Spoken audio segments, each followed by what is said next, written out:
markaan ka hadlayna nidaamka tartanka ku bilaaban doono iyo sida uu socod doono iyo nidaamka uu degsan ardaydu way ka warhayaan wayna arkeen iyo maamulka guud ahaaneed haddii aan si dulmaran dhahay qaybo ka tirsan tartanka sida uu socod doono iyo habsami socodkiisa tartanka wuxuu ahaa doonaa dhaanay is arag meenisaarigu ma aan home away oo ah fasalkan oo laba jeer oo arkayo wuxuu noqon doonaa dhaana fasal wareegta ahaan ayuu noqon doonaa fasalada dhan wuu soo wada arki doonaa dhan tusaale labada fasal ee maanta miiska inoo saaran shanaad iyo toddobaadka shanaad oo kaleenta waxa laga yaabaa in fasalada dhan soo wada aragto dugsiga sare ilaa dugsiga dhaxaba halka toddobaadkan ay soo wada aragtaan aanay dhammaan fasalada oo dhan halkaas waxay noogu hay'atay kulan ama hay'atay noogu balansanaa dhaanay kulamada la dhiili doono ilaa 15 kulan oona dhici doona dhaan 15 kulanne midtermkan ka hor 4 kulan ayaa dhici doonto halka 12 kulan oo kaleetan ay dhici doonaan dhaanay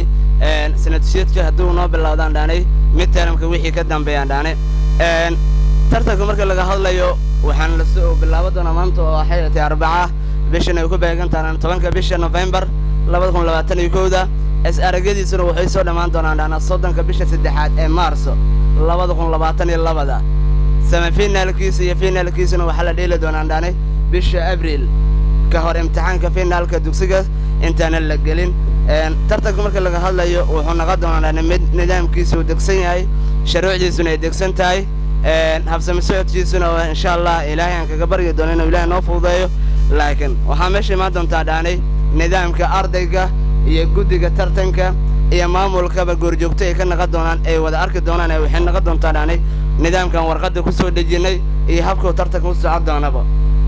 ardaygii ku gudbo ama ku soo xad gudbaan nidaamkaasi wuxuu noqon doonaa ama groupka ama fasalkii ku soo gudba inta sharci laga qaadi doono guddigan ay ka qaadi doonaan maamulkana loo codsan doonaan dhaanay waxa kale oo meesha ka marnayna dhaanay wixii warqadda aan ku qorneen tusaale kale inta tahay fasalka dugsiga dhexe laakiin oo qosay doono fasalada kale inta dugsiga sare kale inta waxay noqon doonaan kuwa afka laga sheego degniinta intuu tartanka bilaaban ee labada group ee tartamaya taasna waxaan noo xilsaan doonaa Ustaad Ilyas Yusuf Ahmed laakiin wixii warqadda ku qoran xaliire war magaalaha warqadu ku qoran yahay warqadu marka waxay noogu qornaa doontaa nidaamka iyo habsami socodka tartanka xilliga oo bilaaban doono iyo kama dambeys tartanka xilliga oo soo dhamaan doono guud ahaan haddii aan soo gabagabeeyo tartanku waxa hari doona soo gudbi doona semifinal iyo final u gudbi doona qofku Ilaahay calafkiisa ka dhigo balse tartanka 6 fasal waa iskuulku ama dugsigu 6 fasal uu leeyahay waxaan kaga baahanahay 4 fasal ee ugu dhibcaha sareeso kulamada uu dheelo amba waa badi kartaa amba waa laga badi karaa ama bareejad gali kartaa ustaadi marka laga soo hadlayaan dhaanay tartanku 3 seer kama dugnaan doona kama bedelnaan doona inaad badisid laga badiyo bareejad gashid waxaan qaadan doonaa anaga 4 tartamayaal ee ugu sareysa ama 4 group ama 4 fasal ee ugu dhibcaha sareysan soo qaadan doona iyaga marka waxay dheeli doonaan semifinal ama wax la yiraahdo bugbax 2 iyo 2 isku dhici doonaan afartu hal laba ka soo bixi doonto labadana final ay qaadan doonaan koobka ay aadi doonaan midkii raayaan koobka sii doonaan kaalinta koowaad iyo kaalinta labaad u tixgelin doonaa shuruudaha tartanka marka aan soo galaan diyan soo kooban iyakana waxa ugu badan waxay taandaanay inta kale warqadda ay ku qorayeen waqtigana ilaalino oo ay noo noqon doontaan aanay hal saac iyo bar minister tamiyaashu waxa looga baahan yahay halka saac waa inay diyaar ku ahaadaan dugsiga ama iskuulka halka saac waa inay diyaar ku ahaadaan dhaanay hal saac barna noo bilaaban doono waxa kale oo meesha noo sii doontaan aanay leaderada meesha joogo amba xeeta marka laga hadlayo groupku ardayga su'aashu uu yaqaano kama soo kici karo ilaa groupka leaderkiisa oo soo dirin hadduu leader ku soo dirin ma soo kici kartaa hadduu leader ku soo diro waa soo kici kartaa waxaa meesha kale ku aali doonaan dhaanay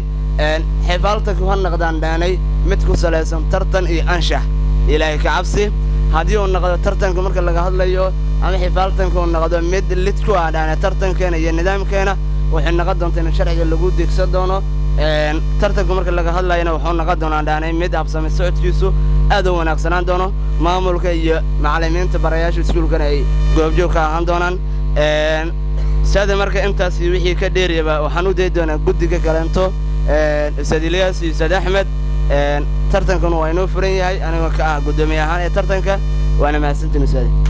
Al-Mustaqim Foundation waxay mas'uuliyad iska saareen in ay caawiyaan carruurta agoonta ah oo ay dabaraan waxbarashadooda, buugaagtooda, qalimaantooda iyo dharka iskuulka ay ku dhigan lahaayeen. Iyaga oo kaashanaya dadka Soomaaliyeed, waxaad sanadkii bixin kartaa $360 ama 6 bilood $180 ama xitaa 3 bilood $90 oo kaliya si aad u caawiso wiil ama gabar yar oo agoon ah oo aan haysan waxbarasho iyo garab. adigoo helaya xiriirka qofkaad waxbarashadiisii damaanad qaaday. waxa kaliya adduun iyo aakhira ku anfacaya waa sadaqo, weliba agoonta waa laga dardaarmay. shaah iyo shaxaad shilimaad aad ku bixiso ha ku badbaadi waynin qof dhan mustaqbalkiisa.